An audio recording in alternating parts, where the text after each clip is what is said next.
Kurang material ay tumutukoy sa mga pisikal na bagay o artifact na nilikha ng isang kultura.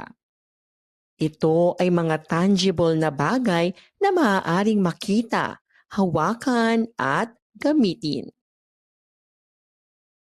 Ang mga ito ay nagsisilbing representasyon ng mga paniniwala, kaugalian at paraan ng pamumuhay ng isang grupo ng mga tao.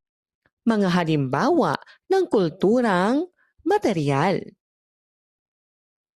Mga kasuotan, tradisyonal na damit, accessories at mga pananamit na nagpapakita ng pagkakakilanlan ng isang kultura. Mga kagamitan, mga kasangkapan, bahay, sasakyan at iba pang mga gamit na ginagamit sa pang-araw-araw nating pamumuhay. Mga sining at arkitektura, mga painting, sculpture, musika, sayaw, at mga gusaling nagpapakita ng aesthetic sense at mga paniniwala ng isang kultura. Mga relihiyosong bagay, mga imahen, relikya, at mga lugar na sagrado sa isang relihiyon.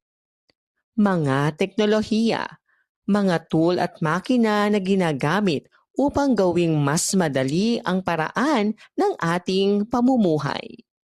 Laging tandaan, ang kulturang material ay mga bagay na ginawa ng tao upang magamit sa pang-araw-araw na pamumuhay.